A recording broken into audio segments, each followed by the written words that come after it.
Hello dear students, welcome to academy of science. तो last lecture में हम बात कर रहे थे कंसंट्रेशन टर्म्स के बारे में, और वहां पर कंसंट्रेशन टर्म्स में हमने तीन कंसंट्रेशन टर्म वहां पर डिस्कस कर लिए थे।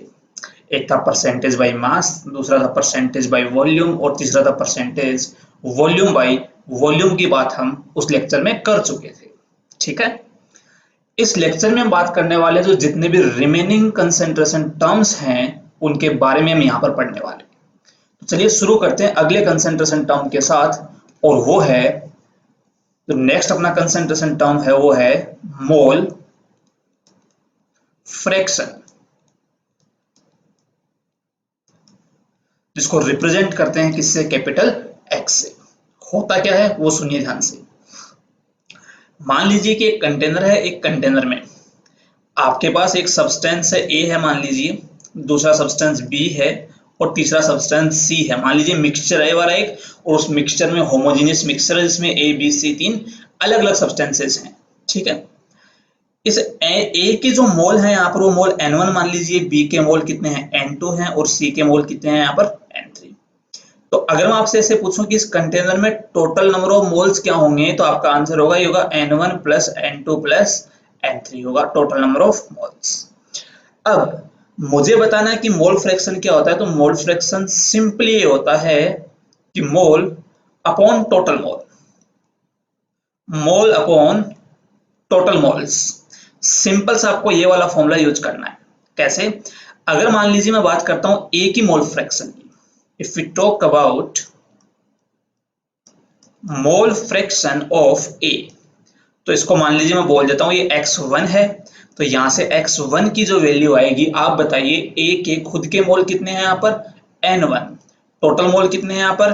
N1 plus N2 plus N3। तो ये बन जाएगी अपनी a की मोल फ्रैक्शन, और उसको हमने बोला x1, जिसकी वैल्यू आएगी N1 upon N1 plus N2 plus N3।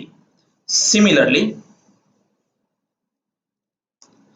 अगर आपको मान लीजिए मोल फ्रैक्शन निकालनी है बी की, तो बी की जो मोल फ्रैक्शन है वो मान लेते हैं x2 है। तो बी के खुद के मोल कितने हैं बोलो? N2 अपॉन टोटल मोल क्या है? N1 plus N2 plus N3। तो बी की मोल फ्रैक्शन आ गई। सी की मोल फ्रैक्शन क्या ले लेंगे यहाँ पर? x3। तो खुद के मोल N3 upon total N1 plus N2 plus N3। ठीक है, तो इसका मतलब ध्यान रखें कि मोल फ्रैक्शन का मतलब ये है खुद के मोल अपॉन टोटल मोल क्या होती है उसकी मोल फ्रैक्शन। अब देखिए यहां तक तो आप सब जानते हैं कि मोल फ्रैक्शन खुद के मोल अपॉन टोटल मोल होते हैं, लेकिन इसके आगे कुछ हम और बातें यहां पर समझना चाहेंगे। पहली बात, अगर आपने यहां पर x1 plus x2 plus x3 किया, अगर आपने तीनों को ऐड किया, तो तीनों को ऐड करने पर आप देख रहे हैं कि यहाँ पर N1 plus N2 plus N3 upon कितना आ जाएगा? ये N1 plus N2 plus N3 आ जाएगा, और वो कितना आएगा यहाँ से? 1। इसका मतलब क्या? ये क्या कहना चाह रहे, ध्यान से सुनना। इसका मतलब ये है कि जब भी आप कभी समेशन करेंगे, जब भी आप कभी ऐड करेंगे किसको? एक मिक्सचर में प्रेजेंट सारे के सारे सब्सटेंसेस की मोल भिन्न को। जैसे मान लीजिए आपको वही एक मिक्सचर दे रखा और उस मिक्सचर में बहुत सारे सब्सटेंसेस हैं, यहाँ पर ए भी है, बी भी है, सी भी है, ऐसे बहुत सारे सब्सटेंसेस यहाँ पे मौजूद हैं। अगर आप उन सारे के सारे सब्सटेंसेस की मोल फ्रैक्शन का सम करेंगे, तो सम हमेशा किसके इक्वल आएगा बोलो? 1 के इक्वल आएगा। ठीक है, कहने का मतलब है आप ध्यान रखना कि x1 plus x2 plus x3 and so on, इन सबका सम जो होता है वो हमेशा कितना आता है? यहाँ से 1 आता है। ठीक है, ये थी पहली बात। इनफैक्ट ध्यान से सुनिए, ये तो ठीक है मोल फ्रैक्शन थी, और आपने बोल दिया कि मोल फ्रैक्शन का जो सम हो वो कितना होता है? 1 होता है। नहीं, कोई भी फ्रैक्शन हो, मोल फ्रैक्शन ही नहीं, कोई भी फ्रैक्शन हो, एनी फ्रैक्शन, मान लीजिए किसी भी चीज की कोई फ्रैक्शन है, तो हमेशा जो फ्रैक्शन का सम होता है, sum of any type of fraction, any type of fraction in a mixture is always 1। जरूरी नहीं वो मोल फ्रैक्शन ही हो, अगर वो मास फ्रैक्शन है तो सारी की सारी मास फ्रैक्शंस का सम भी 1 आएगा। अगर मोल फ्रैक्शन है तो उसका सम भी कितना आएगा? 1 आएगा। इस चीज का ध्यान रखें, क्योंकि फ्रैक्शन का मतलब ये होता है कि हम टोटल वहां पर 1 मान रहे हैं और 1 के रेस्पेक्ट में उस फ्रैक्शन को डिफाइन कर रहे हैं, तो जब आप सबको ऐड करेंगे तो उन सब का सम कितना आएगा, 1 आएगा। ठीक है, नेक्स्ट पॉइंट, मोल फ्रैक्शन हो या कोई भी फ्रैक्शन हो, उस मोल फ्रैक्शन की वैल्यू हमेशा 1 से कम आएगी। तो मोल फ्रैक्शन है, अगर मान लीजिए आपको कोई मिक्सचर दे रखा है, तो उस मिक्सचर में 100% किसी भी सब्सटेंसेस की जो मोल फ्रैक्शन है वो 1 से क्या होगी, बोलो, कम होगी। मिक्सचर के लिए मोल फ्रैक्शन कभी भी 1 नहीं हो सकती, मतलब किसी पर्टिकुलर सब्सटेंस के लिए।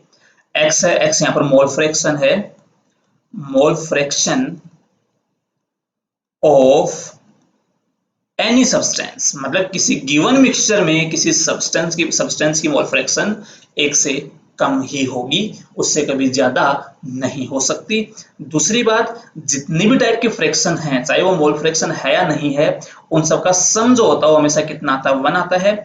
आप देख सकते हैं कि यहाँ पर मोल फ्रैक्शंस का सम कितना आ रहा है, बोलो, 1 आ रहा है। ठीक है, नेक्स्ट पॉइंट समझिए।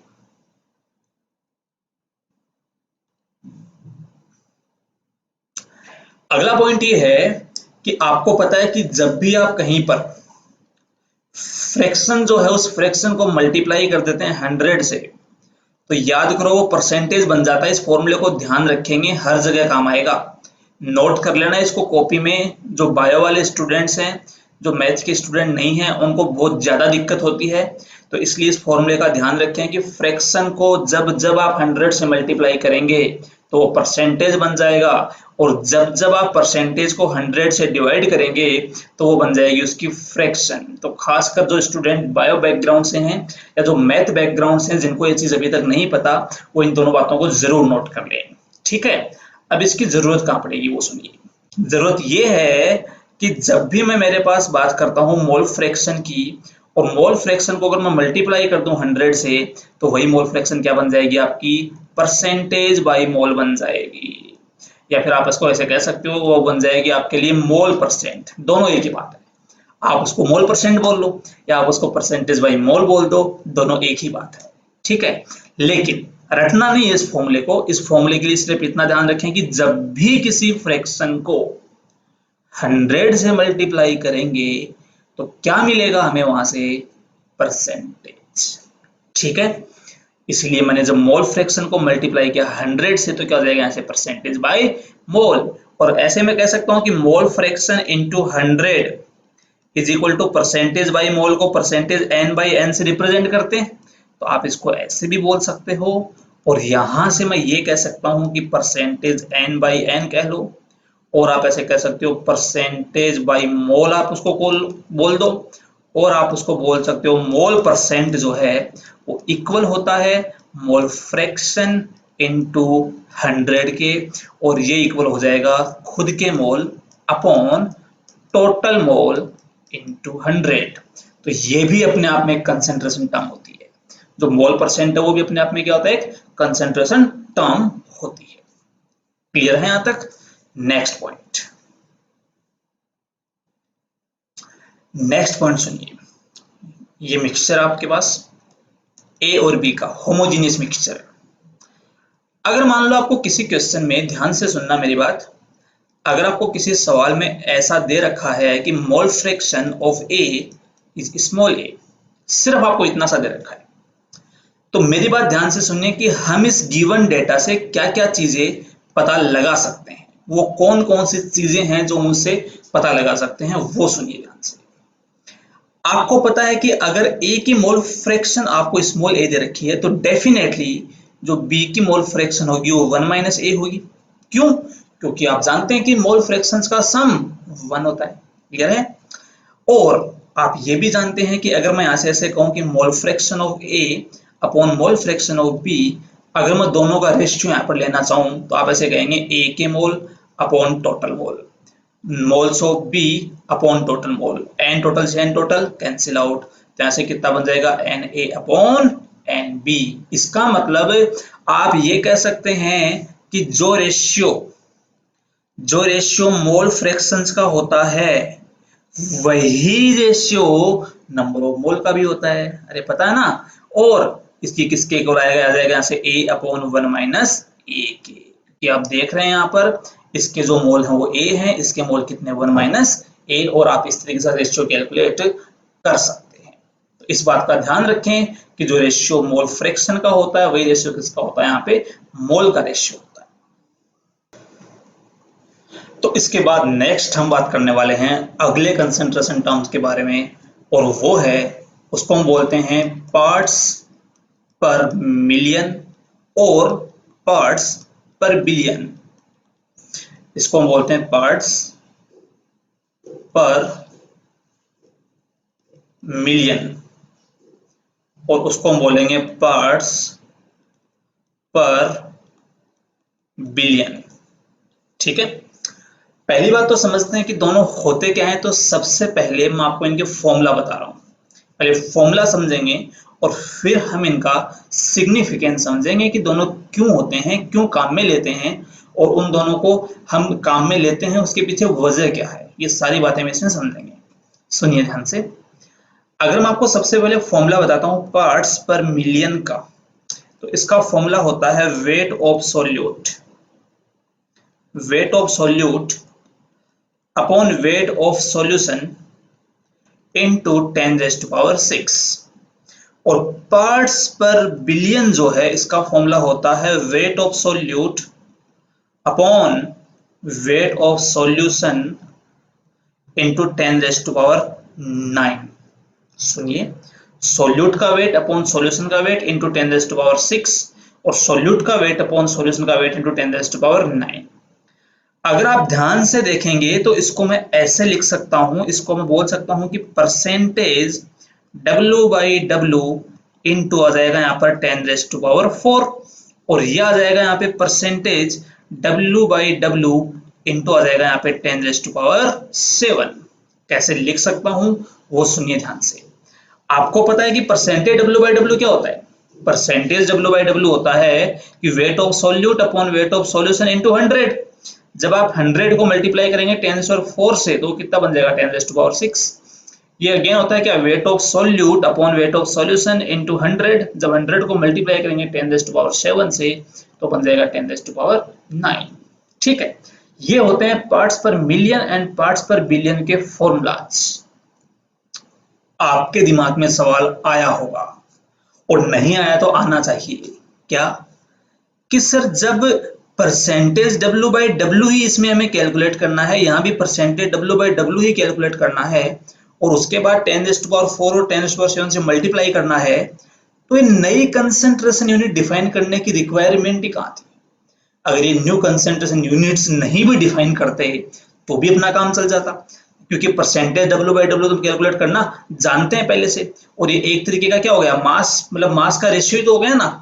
तो फिर नई कंसंट्रेशन यूनिट डिफाइन करने की जरूरत कहां पड़ी? तो वो मैं आपको बताता हूं, ध्यान से सुनिए कि इसकी रिक्वायरमेंट क्या है। सुनिए ध्यान से। आप कुछ ऐसा समझो कि आपके पास एक सॉल्यूशन है, और उस सॉल्यूशन में जो सॉल्यूट है, उस सॉल्यूट का मास तो मान लीजिए 1 ग्राम है। कितना ग्राम है? 1 ग्राम। और जो आपका टोटल सॉल्यूशन है, उस सॉल्यूशन का वेट आप ऐसे मान लीजिए वो है ऑलमोस्ट 10⁻⁶ ग्राम। जब आप इसका परसेंटेज W/W कैलकुलेट करेंगे तो कैलकुलेट करने पर यहां पर कितना आएगा, वेट ऑफ सॉल्यूट कितना है 1, टोटल कितना है पर 10⁻⁶, इंटू कितना कर देंगे 100। तो देखिए ये आ रहा है 0.0001% आ रहा है। आपको देख के ऐसा लग रहा है कि सर इसके अंदर जो मास परसेंट है उसकी जो वैल्यू आ रही है वो तो वेरी वेरी लेस है, वेरी वेरी लो वैल्यू आ रही है, क्योंकि 10⁻⁻⁴% आ रहा, लगभग कितना आ रहा 10⁻⁴%। लेकिन आप मुझे बताइए, अगर मैं इसी का पीपीएम कैलकुलेट कर लूं, क्या कर लूं, पीपीएम कैलकुलेट कर लो, तो पीपीएम कैसे लिखेंगे, 1/10⁻⁶ इंटू कितना आएगा 10⁻⁶, इज इक्वल टू कितना आ जाएगा यहाँ से 1%, कितना आ जाएगा, सॉरी 1 ppm, कितना आएगा 1 ppm। तो जिस सॉल्यूशन के लिए, ध्यान से सुनना, अब जिस सॉल्यूशन के लिए आपने परसेंटेज W/W कैलकुलेट किया उसकी वैल्यू बहुत कम आ रही थी, उसकी न्यूमेरिकल वैल्यू बहुत कम आ रही थी, है ना। लेकिन जैसे आपने पीपीएम में कैलकुलेट किया, जैसे ही आपने यूनिट चेंज कर दी, तो यूनिट चेंज करते ही उसकी न्यूमेरिकल वैल्यू जो है वो बढ़ गई। सुनिए ध्यान से, ऐसे सॉल्यूशंस जिनमें सोल्यूट की जो अमाउंट है वो बहुत ही कम हो, या solute very very low amount में प्रेजेंट हो विद रिस्पेक्ट टू सॉल्यूशन, तो उनकी कंसेंट्रेशन बताते टाइम उसकी न्यूमेरिकल वैल्यू को बड़ा करके बताने के लिए, बड़ा करके दिखाने के लिए, उसकी न्यूमेरिकल वैल्यू आपको बड़ी लगे, और उसके लिए हम यूज करते हैं किसका, पार्ट्स पर मिलियन या पार्ट्स पर बिलियन का। जैसे कि आप देख रहे हैं, एक बात बताइए, जो आप ये सॉल्यूशन है, इसी सॉल्यूशन के लिए आपने percentage W by W calculate किया, बताइए परसेंट डब्ल्यू बाई डब्ल्यू कितने पर कैलकुलेट होता है, 100 पर। अरे परसेंटेज तो 100 पर कैलकुलेट होगा ना। और पार्ट्स पर मिलियन कितने पर कैलकुलेट होता है, वो होता है 10⁻⁶ पर। तो जब आप उसको 100 में से देख रहे थे तो उसकी वैल्यू इतनी आ रही थी, तो ऑब्वियस सी बात है अगर आप उसको 10⁻⁶ से देखोगे, 1 मिलियन से देखोगे, तो उसकी वैल्यू कितनी आ जाएगी, 1 आ जाएगी। बात समझ में आई क्या? तो आप ऐसे समझें, ppm, PPB and percentage weight by weight तीनों एक ही बात है। मैं फिर से बोल रहा हूं, ppm, PPB, percentage W by W तीनों एक ही चीज है, लेकिन उन तीनों की न्यूमेरिकल वैल्यू अलग अलग आती है, क्योंकि परसेंटेज डब्ल्यू बाई डब्ल्यू 100 में से काउंट होता है, पीपीएम 1 मिलियन में से काउंट होता है, और पीपीबी 1 बिलियन में से काउंट होता है। यही तीनों में फर्क है। अरे मैं समझाता हूं, सुनिए ध्यान से, सुनो, देखो मजा आएगा आपको।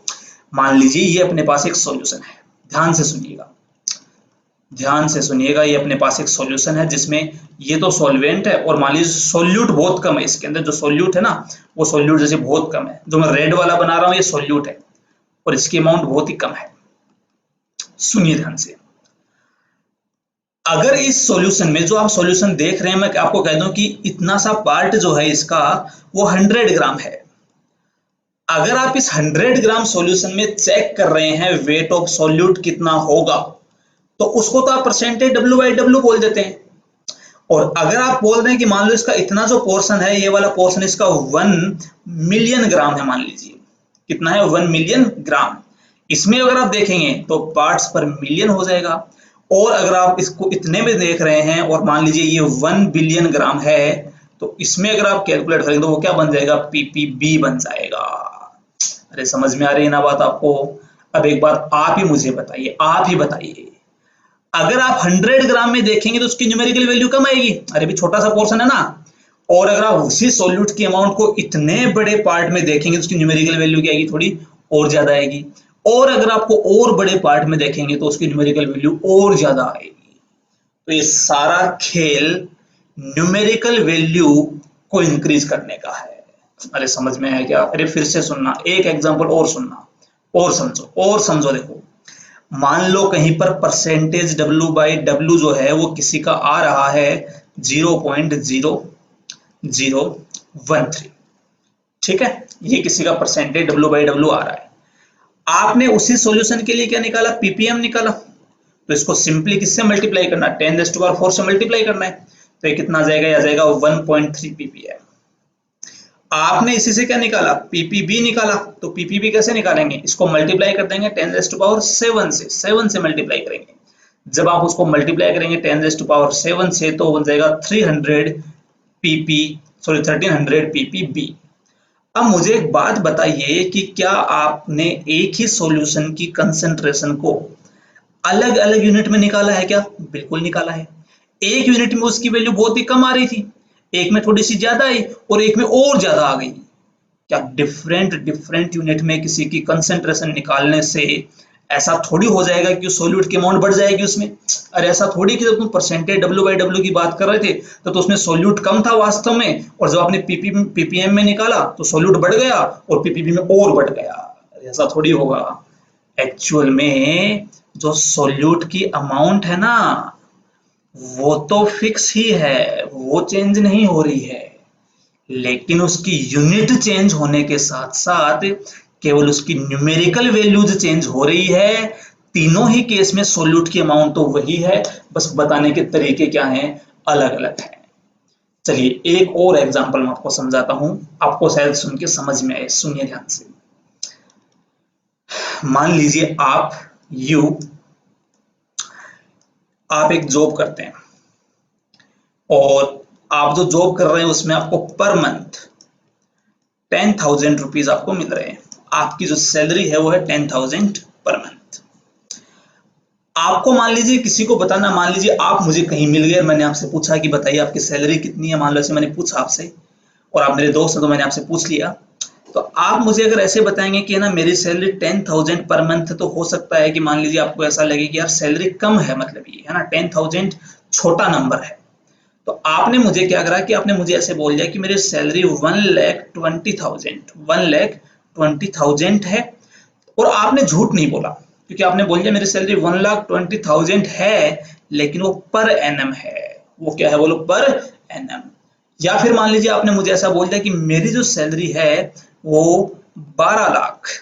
तो जैसे ही आप यूनिट चेंज कर रहे हो, पर मंथ, पर एनम, पर डिकेड, तो यूनिट चेंज होने के साथ साथ यहाँ पर न्यूमेरिकल वैल्यू भी चेंज हो रही है।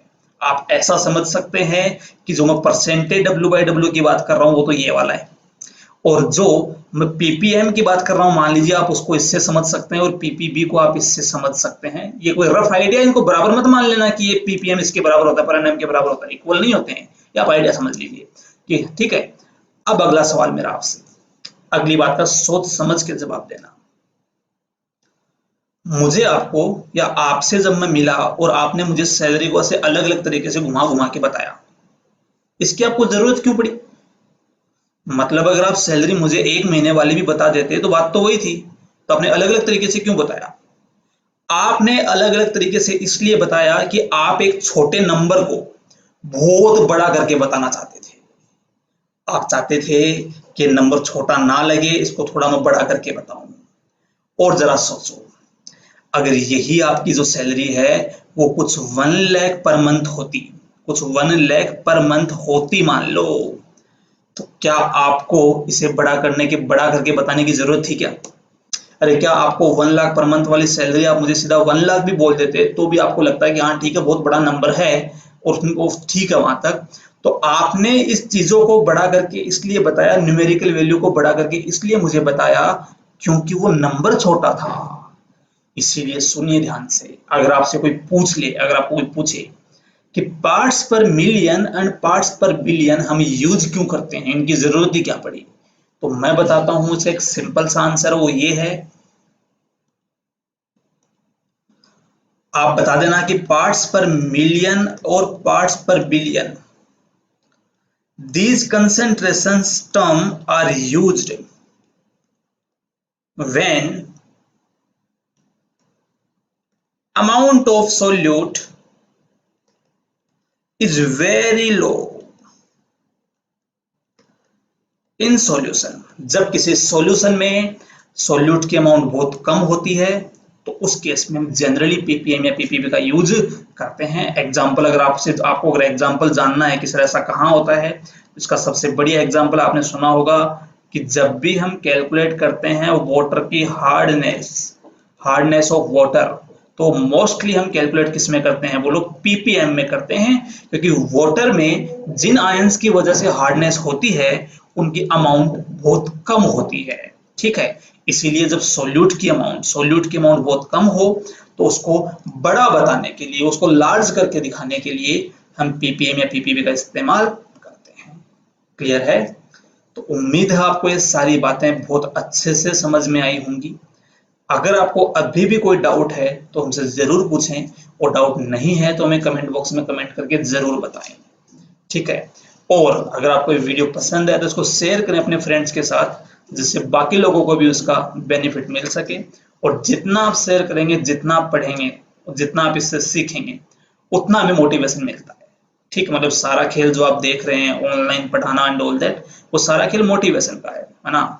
एक रूम में बैठ के पढ़ाना, सिर्फ सामने स्टूडेंट्स नहीं है, मैं हूँ, स्क्रीन है और एक पेन है, तो इन सब के लिए जो मोटिवेशन आता है वो आपके इसी सपोर्ट से आता है, जो आप इस चीज को शेयर करते हैं लोगों के साथ, बस वही एक मोटिवेशन है।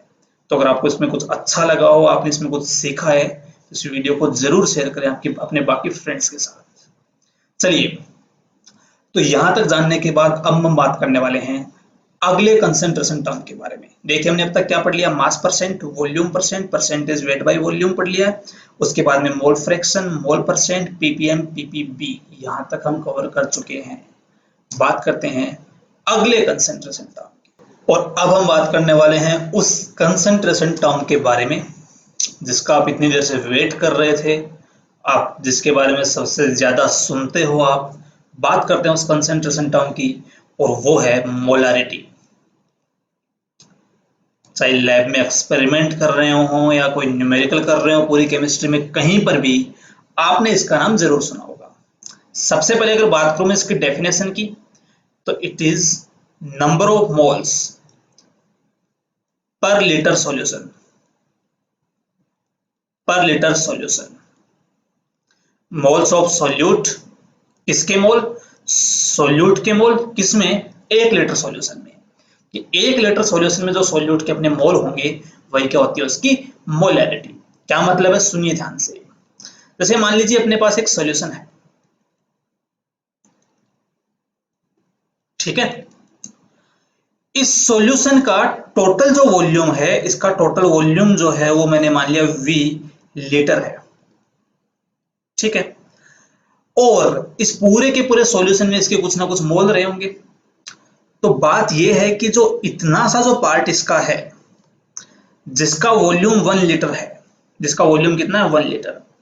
इस 1 लीटर पार्ट में इसके टोटल वॉल्यूम में से जो 1 लीटर वॉल्यूम है, उस 1 लीटर वॉल्यूम में जो भी सोल्यूट के मोल होंगे वही बन जाएगी उस सॉल्यूशन की मोलैरिटी। समझ में आ रही है बात आपको? कि टोटल अपने पास सॉल्यूशन कितना, उससे कोई फर्क नहीं पड़ता। अगर आप इसका केवल 1 लीटर वॉल्यूम ले लेंगे, कितना ले लेंगे? सिर्फ 1 लीटर। देखिए ये वाला जो 1 लीटर वॉल्यूम है, इस 1 लीटर वॉल्यूम में जितना भी सोल्यूट मौजूद है, जितने भी सोल्यूट के मोल्स यहां पर हैं, वो होती है उसकी मोलैरिटी। क्लियर है? फॉर्मूला क्या होता है सुनिए। तो मोलैरिटी का जो फॉर्मूला होता है अपने पास, उसको पहली बात तो डिनोट करते हैं हम कैपिटल एम से। मोलैरिटी को जब भी डिनोट करते हैं किससे करते हैं? कैपिटल एम से। और इसका फॉर्मूला अपने पास होता है moles of solute upon volume of solution. और जो सॉल्यूशन का वॉल्यूम है किसमें होना चाहिए? लीटर में होना ही चाहिए। इनकेस अगर मान लीजिए आपको जो वॉल्यूम गिवन है, जो सॉल्यूशन का वॉल्यूम आपको दे रखा है, वो लीटर में नहीं हो कि अगर ml में हो, किसमें हो बोलो? ml में। तो फिर उसको किससे मल्टीप्लाई कर देंगे? 1000 से। क्यों? क्योंकि पहले ml को लीटर में चेंज करेंगे, और ml को लीटर में चेंज करने के लिए आपको 1000 से डिवाइड करना पड़ेगा, और वो डिवाइड जो आपने किया 1000 से, वो कहां चला जाएगा? न्यूमरेटर में चला जाएगा। तो ये जो आप फॉर्मूला देख रहे हैं, फॉर्मूला होता है मोलैरिटी का। क्लियर है? इसको रिप्रेजेंट करते हैं कैपिटल एम से। फॉर्मूला होता है इसका number of moles of solute upon total volume of solution. Clear है? Next point.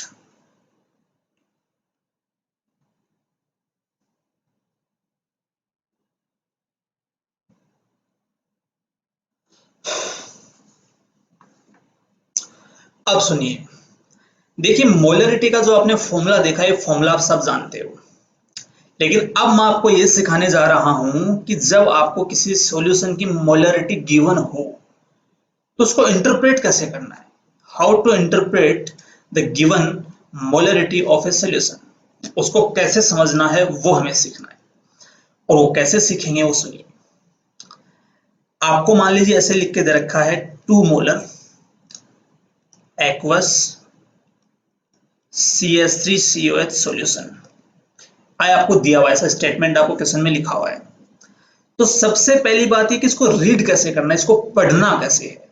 तो देखिए इसको मैं बोलूंगा 2, कैपिटल एम का मतलब होता है यहां पर molar, 2 molar aqueous CH3COOH solution. Aqueous से आपको पता चला कि यहां पर सॉल्वेंट कौन आपका? H2 है। और इसका मतलब क्या है? तो सुनिए, मोलैरिटी का मतलब क्या होता है? मोलैरिटी का मतलब होता है 1 लीटर सॉल्यूशन में सोल्यूट के मोल। अरे मोलैरिटी तो थी ना कि टोटल 1 लीटर सॉल्यूशन है, उसमें सोल्यूट के मोल। तो इसका मतलब आप समझ जाना कि there are 2 moles of solute, there are 2 moles of solute in 1 litre solution. क्या यही मतलब होता है कि मोलैरिटी का? बिल्कुल। जब भी आपको कहीं पर ऐसे दे रखा हो 2 मोलर, तो समझ जाना कि जब आप उस सॉल्यूशन का 1 लीटर वॉल्यूम लेंगे, जैसे मैं यहां बना देता हूं, जैसे मान लीजिए अपने पास सॉल्यूशन है, इसका टोटल वॉल्यूम कितना है मुझे नहीं पता, टोटल वॉल्यूम हमें नहीं दे रखा है। लेकिन अगर इसका मैं लूंगा कहीं से भी, अगर इसका मैं 1 लीटर सॉल्यूशन ले लेता हूं, कितना 1 लीटर, तो 1 लीटर में अपने पास 2 मोल होंगे किसके, सोल्यूट के, और सोल्यूट यहां पर कौन है, CH3COOH, तो अपने पास 2 मोल एसिटिक एसिड होगा 1 लीटर सॉल्यूशन में। तो ये होता है मोलरिटी का मतलब, मोलरिटी का सिग्निफिकेंस या मोलरिटी का मीनिंग। जब भी आपके पास सवाल आए किसी मोलरिटी से रिलेटेड, जब आपको मोलरिटी गिवन हो, तो आपको उस तरीके से इसको समझना है, इस तरीके से उसको आपको इंटरप्रेट करना है और न्यूमेरिकल्स में यूज लेना है। ठीक है, नेक्स्ट पॉइंट।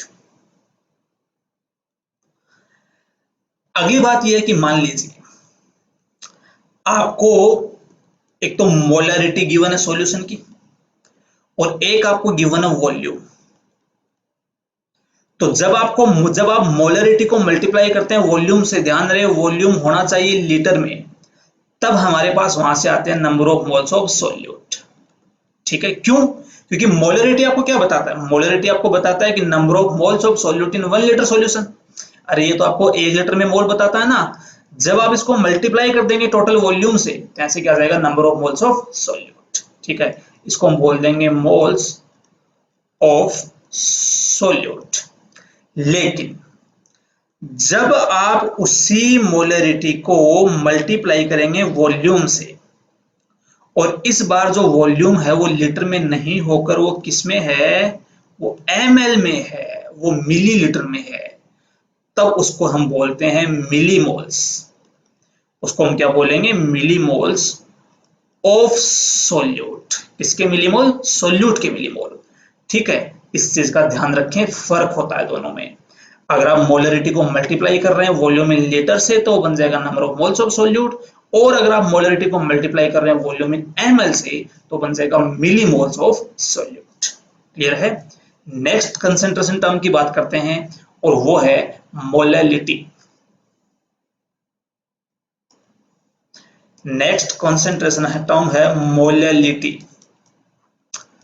डिनोट करते हैं इसको स्मॉल m से। बात करूं अगर मैं डेफिनेशन की, तो इसकी डेफिनेशन होती है number of moles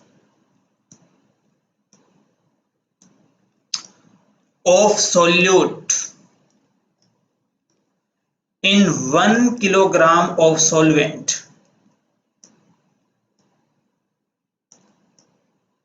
in A given solution. बहुत ही इंटरेस्टिंग बात, इस बार हमें सोल्यूट के मोल देखने हैं, लेकिन किसमें, 1 किलोग्राम सोल्वेंट में। अरे आपने देखा था कि थोड़ी देर पहले जब हम मोलरिटी पढ़ रहे थे, तो हम 1 लीटर सॉल्यूशन में सोल्यूट के मोल देख रहे थे। यहां पर किसमें देखेंगे हम, 1 किलोग्राम सोल्वेंट में सोल्यूट के मोल हमें यहां पर देखने हैं। ठीक है, तो इसका जो फॉर्मूला होता है मोलैलिटी का, स्मॉल m जो होता है वो होता है number of moles of solute upon, यहां पर बन जाएगा वेट ऑफ सोलवेंट। क्या बन जाएगा, वेट ऑफ सोलवेंट। और वेट ऑफ सोलवेंट, सोलवेंट का वेट किसमें होना चाहिए, यहां पर किलोग्राम में ही होना चाहिए। ठीक है, अब सुनिए नेक्स्ट। यहां से अगर ऐसा हो कि number of moles of solute, अगर आपको सोलवेंट का वेट किलोग्राम में नहीं देकर ग्राम में दिया हुआ हो, तब उसको मल्टीप्लाई कर देंगे 1000 से। किससे मल्टीप्लाई कर देंगे, 1000 से, और आप इस तरीके से उसकी मोलैलिटी कैलकुलेट कर सकते हैं। ठीक है, अब समझते हैं कि जब सवाल आपको दे रखा हो, तब उस केस में उसको कैसे डील करना है। अगर आपको किसी क्वेश्चन में उसकी मोलैलिटी गिवन है, तो उससे कैसे सवाल का आंसर निकालना है, कैसे उसको डील करना है, ये समझते हैं। जैसे मान लीजिए सवाल आपको ये दे दिया 2 मोलल एक्वस NaOH सॉल्यूशन। मतलब क्या इसका, सुनिए, पढ़ेंगे कैसे इसको, रीड कैसे करेंगे इसको रीड करेंगे 2 स्मॉल m का मतलब मोलल एक्वस NaOH सॉल्यूशन। और इसका मतलब ये है कि जब तुम 1 किलोग्राम सॉल्वेंट लोगे, यहाँ पर सॉल्वेंट कौन आपको पता है, सॉल्वेंट H2O है, क्योंकि एक्वस है ना, एक्वस। तो जब आप 1 किलोग्राम सॉल्वेंट लेंगे तो उस 1 किलोग्राम सॉल्वेंट में 2 मोल कौन मिलेगा आपको, NaOH इस गिवन सॉल्यूशन में। तो ये मतलब होता है मोलरिटी का। ठीक है, बात करते हैं नेक्स्ट कंसंट्रेशन टर्म की, और वो है strength of a solution. Strength of a solution होता क्या है, तो इसको हम डिफाइन करते हैं ऐसे कि mass of A solute in 1 litre solution. Strength का मतलब टोटल आपके पास 1 लीटर सॉल्यूशन होगा, उस 1 लीटर सॉल्यूशन में कितना सॉल्यूट का मास है उसको बोलते हैं स्ट्रेंथ। तो देखिए पहले थोड़ा सा एक कंफ्यूजन है उसको दूर कर लेते हैं। मान लीजिए अपने पास एक कंटेनर है और यही सेम जो सॉल्यूशन है, सेम ही सॉल्यूशन है, उसका एक कंटेनर ये वाला है, 2 कंटेनर अपने पास है ना। तो इसका जो 1 लीटर है, अगर आप 1 लीटर सॉल्यूशन में, इसका भी मैं 1 लीटर ले लेता हूं, अगर आप 1 लीटर सॉल्यूशन में बात कर रहे हैं मास ऑफ सॉल्यूट की, किसकी, मास ऑफ सॉल्यूट की, तब तो बन जाएगी उसकी स्ट्रेंथ। क्या बन जाएगी उसकी स्ट्रेंथ। और अगर आप उस 1 लीटर सॉल्यूशन में बात कर रहे हैं number of moles of solute की, तो वही क्या बन जाएगी उसकी मोलैरिटी। क्या बन जाएगी उसकी मोलैरिटी। तो दोनों में आपको फर्क समझ में आ रहा है, चाहे स्ट्रेंथ हो चाहे मोलैरिटी हो, बात आपको 1 लीटर सॉल्यूशन की ही करनी है। और 1 लीटर सॉल्यूशन में अगर आप बात कर रहे हैं मास ऑफ सॉल्यूट की, तो वो बन जाएगा स्ट्रेंथ, और अगर आप बात कर रहे हैं मोल्स ऑफ सॉल्यूट की, तो बन जाएगी उसकी मोलैरिटी। तो बात करते हैं फॉर्मूला क्या होगा इसका। फॉर्मूला देखिए, तो इसका जो फॉर्मूला होगा स्ट्रेंथ का, वो बन जाएगा यहां पर wait of solute upon volume of solution in litre. अगर यूनिट की बात करें तो इसकी यूनिट यहां से कितनी आएगी, ग्राम पर लीटर। अब एक बात बताइए, अगर मान लीजिए जो मोलरिटी होती है, मोलरिटी क्या होती है पहले तो आपको, तो मोलरिटी क्या होती है, मोलरिटी होती है यहां से number of moles of solute upon volume in litre. मैं number of mole of solute को ऐसे लिख सकता हूं, weight of solute upon molar mass of solute, ये कैपिटल एम बता रहा है, molar mass of solute into volume. यहां से आप ऐसे कह सकते हो कि molarity into molar mass of solute is equal to क्या जाएगा, इज इक्वल टू आ जाएगा वेट ऑफ सॉल्यूट अपॉन क्या जाएगा, वॉल्यूम। और क्या यही स्ट्रेंथ होती है क्या, तो ये बन जाएगा इज इक्वल टू स्ट्रेंथ। इसलिए ध्यान रखेंगे कि जब भी आप मोलरिटी को मल्टीप्लाई करेंगे, जब भी आप मोलरिटी को मल्टीप्लाई करेंगे किससे, मोलर मास ऑफ सॉल्यूट से, तो वहां से क्या मिल जाएगा आपको, उसकी स्ट्रेंथ आपको पता चल जाएगी।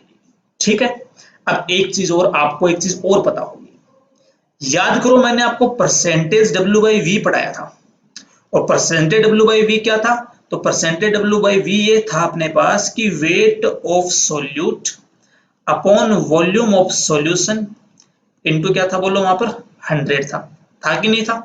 लेकिन मैंने आपको ऐसे कहा था कि यहाँ पर जो वेट ऑफ सॉल्यूट है ना, ये आप ग्राम में भी ले सकते हो और ये वॉल्यूम आप ml में भी ले सकते हो सकता है आप ये वॉल्यूम को लीटर में भी ले लो।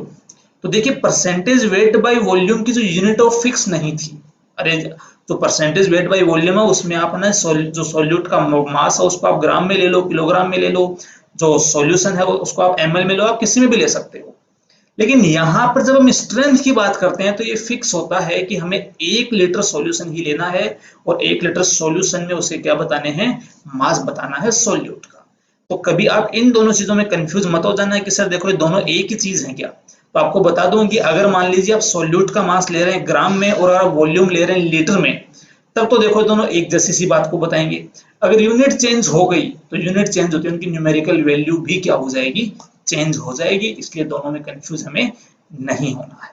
ठीक है, नेक्स्ट पॉइंट सुनिए।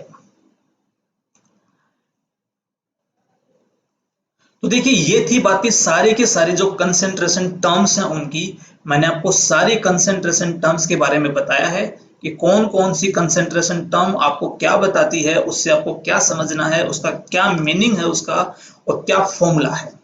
अब आपको ध्यान क्या रखना, सुनिए। कंसेंट्रेशन टर्म जो भी हो, सबसे पहले आपको पता होना चाहिए कि उसका मीनिंग क्या है, मतलब क्या है।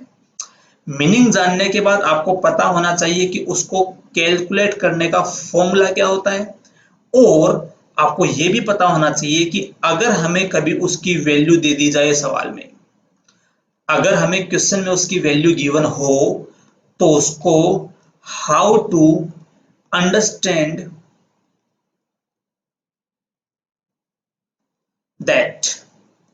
अगर क्वेश्चन में आपको उसकी वैल्यू दे दी जाए तो आप उसको समझेंगे कैसे, क्वेश्चन में आप उसको यूज कैसे करेंगे, how to use in question. ठीक है। तो आपको कंसंट्रेशन टर्म्स के बारे में तीन बातें पता होनी चाहिए, मतलब क्या है उसका, फॉर्मूला क्या होगा, और अगर सवाल में हमें दे रखी हो तो उसको क्वेश्चन में कैसे यूज करेंगे, उसको हम कैसे समझेंगे, ये तीनों बातें हमें पता होनी चाहिए। अब तक हमने इसमें ये पढ़ा है। ठीक है। अब एक कंसंट्रेशन टर्म और है जिसके बारे में आपने नाम सुना होगा, और वो कंसंट्रेशन टर्म होती है नॉर्मलिटी। देखिए, मैं उसकी बात यहां पर अभी नहीं कर रहा। नॉर्मलिटी कंसंट्रेशन टर्म आपको मैं अभी नहीं पढ़ा रहा, क्योंकि इसका इस चैप्टर में यूज नहीं है। इसका जहां यूज आएगा, जिस चैप्टर में जो रेडॉक्स रिएक्शंस होती हैं, या फिर जो भी मतलब टाइट्रेशन वाले क्वेश्चंस होते हैं, वहां पर इस नॉर्मलिटी की जरूरत पड़ती है। ठीक है। तो जहां पर भी इसकी रिक्वायरमेंट होगी, इस कंसंट्रेशन टर्म को मैं वहीं पढ़ाऊंगा, ताकि आपको इसका मतलब समझ आ सके। इसको छोड़ के बाकी सारी की सारी कंसेंट्रेशन टर्म आप कह लो, या आप ऐसे कह लो यूनिट ऑफ कंसेंट्रेशन जो थी, वो हम इस लेक्चर में पढ़ चुके हैं। ठीक है। अब इस पर हम करने वाले हैं कुछ न्यूमेरिकल्स। जो हमने इतना सब कुछ ये पढ़ा है, इसमें हम कुछ क्वेश्चंस करेंगे प्रैक्टिस के लिए। कुछ क्वेश्चंस आपको मैं करवाऊंगा प्रैक्टिस, और कुछ आपको होमवर्क मिलेगा, वो आप खुद प्रैक्टिस करेंगे, जिससे आप टॉपिक को बहुत अच्छे से समझ सकें। आपको अगर कोई डाउट आए तो आप मुझसे जरूर पूछें। तो चलिए शुरू करते हैं सबसे पहले क्वेश्चन नंबर 1 से। तो ये है आपके सामने क्वेश्चन नंबर 1। क्या है, समझते हैं इसको। 1 mole of acetic acid present in 1 mole of acetic acid is present in 560 gram solution. Calculate molality. तो देखिए, आपको यहां पर जो सॉल्यूशन का वेट दे रखा है टोटल, वो दे रखा है 560 ग्राम। आपको जो मोल ऑफ सोल्यूट जो है, जो एसिटिक एसिड जो सोल्यूट है, उसके आपको मोल कितने दे रखे हैं, 1 मोल। ठीक है। और आपसे पूछा यह गया है कि बताइए मोलैलिटी कितनी होगी सॉल्यूशन की। तो मोलैलिटी का सबसे पहले फॉर्मूला यूज करेंगे। इसका फॉर्मूला आप जानते हैं कि it is moles of solute upon weight of solvent. और वो वेट ऑफ सॉल्वेंट किस में होना चाहिए, किलोग्राम में। अगर ग्राम में है तो उसको किससे मल्टीप्लाई कर देंगे हम ऊपर, 1000 से। ये उसका फॉर्मूला होता है। अब सुनिए, सोल्यूट के मोल निकालेंगे तो सोल्यूट का मोल कितना है, यहाँ पर 1 है। अरे 1 मोल है ना सोल्यूट का। अपॉन अगर मैं बात करूं सॉल्वेंट के मास की, तो देखो हमें इस सवाल में कहीं पर भी सॉल्वेंट का मास नहीं दे रखा है। अरे भाई, हमें तो सॉल्यूशन का मास दे रखा ना ये वाला। हमें इस क्वेश्चन में कहीं पर भी सॉल्वेंट का मास हमें नहीं दिया हुआ है। तो कैसे निकालेंगे सॉल्वेंट का मास, वो समझिए। आप जानते हैं कि अगर सॉल्यूट का 1 मोल है, तो अगर मैं यहां से पता करना चाहूं मास ऑफ सॉल्यूट, अगर सॉल्यूट का मास अगर मैं पता लगाना चाहूं, तो वो कितना आएगा, यहाँ पर वो आ जाएगा 1 into molar mass of acetic acid. और एसिटिक एसिड का जो मोलर मास होता है वो कितना होता है, 60 होता है। वो होता है 60। तो यहां से आ जाएगा 1 इंटू 60 इज इक्वल टू 60। अब टोटल मास अपने पास 560 है, उसमें से सोल्यूट का कितना है, 60। तो जो बचेगा वो किसका आएगा, सोल्वेंट का आएगा। इंटू कितना कर देंगे यहाँ पर, 1000। तो आंसर आ जाएगा 2 मोलल। कितना आ जाएगा आंसर, 2 मोलल। तो इस तरीके से हम इसकी मोलैलिटी को कैलकुलेट कर सकते हैं। नेक्स्ट क्वेश्चन, अगला सवाल।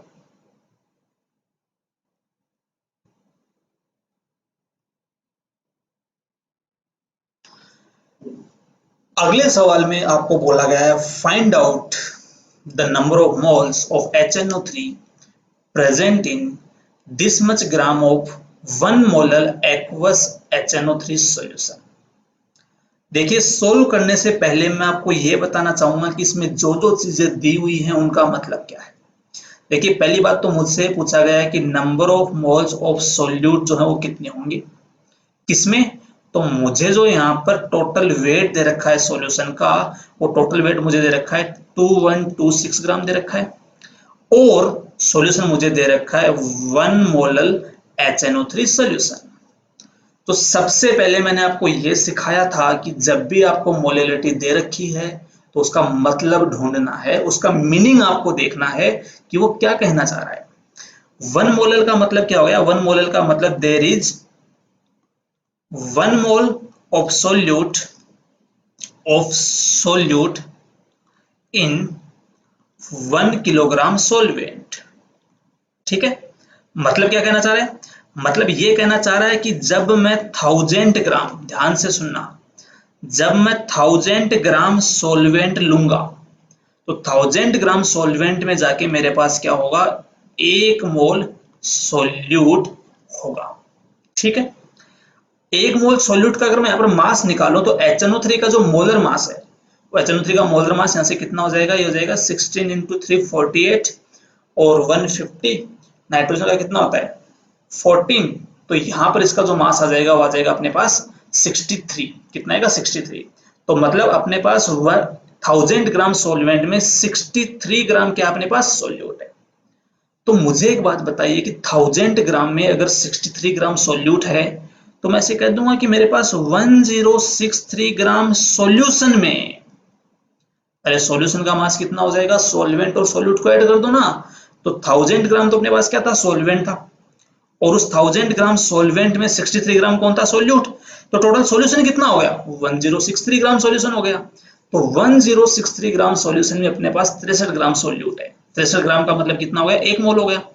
आपको पूछा कितने में? सवाल में आपको पूछा गया है कि जब ये 2126 ग्राम होगा तो कितना होगा।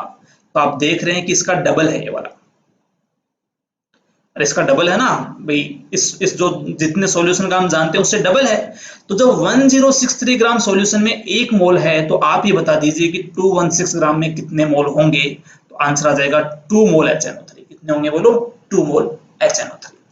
तो इस क्वेश्चन में आपको कैसे मतलब अप्रोच लगानी थी वो सुनिए। हमेशा जब भी आपको किसी कंसेंट्रेशन टर्म की वैल्यू गिवन हो तो सबसे पहले उसका मीनिंग लिखिए, उसका मतलब लिखिए कि वो क्या आपको बताना चाह रहा है, उस कंसेंट्रेशन टर्म का मतलब क्या है, सबसे पहले आप वो लिखेंगे। ये ध्यान रहे। तो इसका मीनिंग है वो मैंने यहाँ पर लिख लिया। इससे मुझे पता चला कि 1000 ग्राम सॉल्वेंट में 1 मोल सॉल्यूट है, तो पता चला कि टोटल 1063 ग्राम सॉल्यूशन में कितना? 63 ग्राम सॉल्यूट है, और वहां से मैंने पता लगा लिया कि 2126 ग्राम में कितना हो जाएगा? 2 मोल सॉल्यूट अपने पास होगा। इस तरीके से हम कैलकुलेट कर लेंगे। चलिए बात करते हैं अगले न्यूमेरिकल की, और ये है आपके सामने वो सवाल जिसमें एक ही सवाल में देखिए सारी चीजें कवर हो जाएंगी। यहाँ पे कैसे, समझिए पहले ध्यान से। 40 ग्राम NaOH was dissolved in water and formed 200 ml solution। Calculate, और आपको दे रखा सवाल में डेंसिटी कितनी है सॉल्यूशन की? 1.5 ग्राम पर ml। आपको कैलकुलेट करना है percentage W/W, W/V, molarity, molality, mole fraction of solute, ppm of solute. ये सारी चीजें आपको कैलकुलेट करनी है। तो सबसे पहले जो मुझे डेटा दे रखा है उस डेटा से मैं जितनी भी चीजें मुझे चाहिए उनकी वैल्यू निकाल लेता हूं। कैसे करेंगे सुनिए ध्यान से। तो डेटा है मेरे पास 40 ग्राम, तो NaOH सॉल्यूट कितना है? 40 ग्राम है, और वॉल्यूम कितना है सॉल्यूशन का? 200 ml, और डेंसिटी भी मुझे दे रखी है। तो सुनिए मैं यहां लिख लेता हूं कि सबसे पहले जो वेट ऑफ सॉल्यूट, और सॉल्यूट यहां पर है कौन? सॉल्यूट है यहां पर NaOH, वो मुझे दे रखा है 40 ग्राम, और 40 ग्राम दे रखा है तो आप ऐसे जानते हैं कि इसका जो मोलर मास होता है वो मोलर मास कितना होता है? NaOH का 40 होता है, तो उसके कितने मोल आ जाएंगे? 1 मोल। मैं बात करूं अगर यहाँ से वॉल्यूम ऑफ सॉल्यूशन की, तो टोटल जो सॉल्यूशन बना वो दे रखा है कितना है अपने पास? 200 ml, और जो डेंसिटी ऑफ सॉल्यूशन आपको दे रखा है वो दे रखा है 1.5 ग्राम पर ml। अब याद करो वो लेक्चर जिसमें मैंने आपको ऐसे कहा था कि जो डेंसिटी होती है उस डेंसिटी की हेल्प से हम मास को वॉल्यूम में कन्वर्ट कर सकते हैं, वॉल्यूम को मास में कन्वर्ट कर सकते हैं। तो देखिए आपके पास उस सॉल्यूशन का वॉल्यूम है, आपके पास उस सॉल्यूशन की डेंसिटी है। तो फॉर्मूला आप जानते हैं कि डेंसिटी बराबर क्या होता है? बोलो वेट अपॉन वॉल्यूम। तो यहां से मैं कह दूंगा जो सॉल्यूशन का ऐसे वेट आएगा वो कितना आ जाएगा, वो आ जाएगा 200 इंटू 1.5, और इसको जब आप यहां से सोल्व करेंगे तो आ जाएगा 300 ग्राम। कितना आ जाएगा? 300 ग्राम। ठीक है, अब अपने पास क्या क्या आ गया, ध्यान से सुनिए। अपने पास वेट ऑफ सॉल्यूट कितना है? 40 ग्राम है। वेट ऑफ सॉल्यूशन कितना है? 300 ग्राम है। तो यहां से वेट ऑफ सॉल्वेंट कितना आ जाएगा? 260 ग्राम। अरे 300 में से 40 माइनस कर दो ना, कितना आ जाएगा? 260 ग्राम। अपने पास वेट ऑफ सॉल्यूशन भी है, अपने पास सॉल्यूट के मोल भी है। आप यहां से सारी चीजें कैलकुलेट कर सकते हो।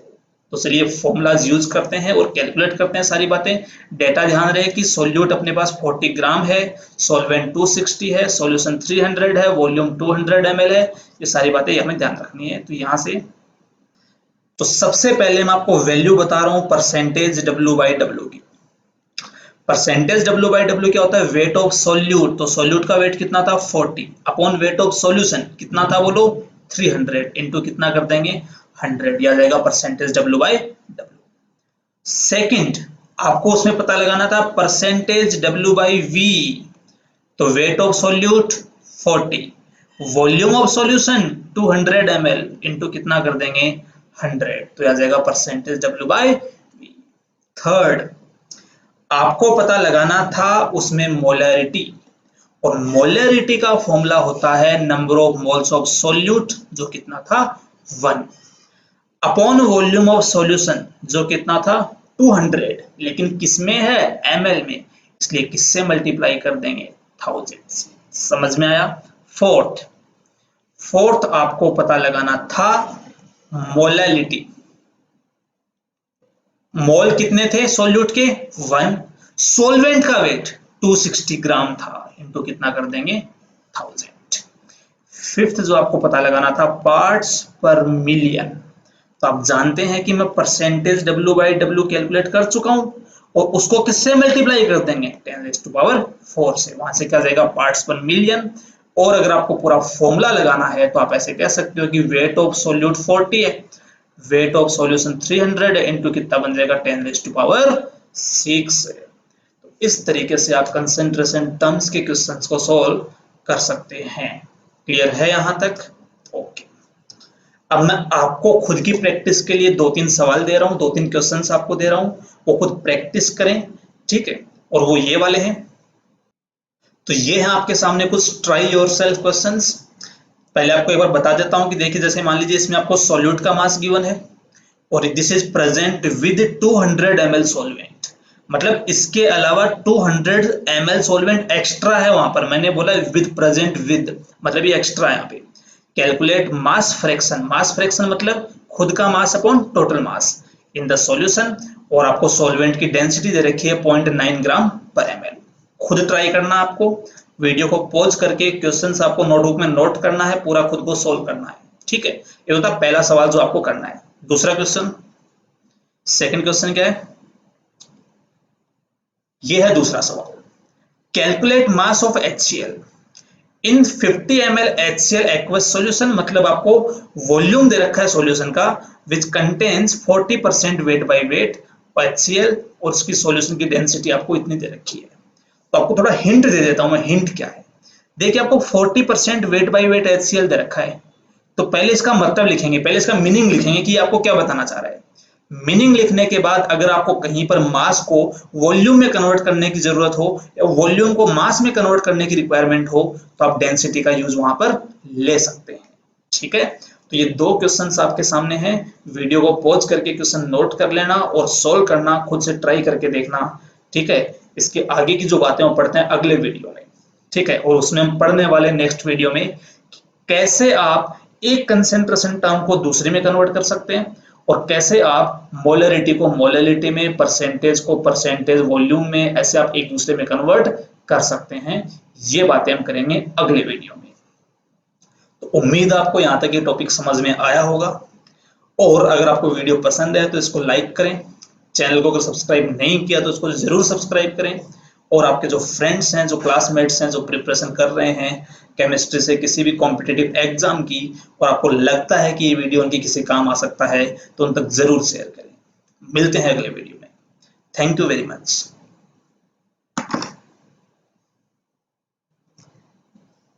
लेकिन वो पर डिकेड है,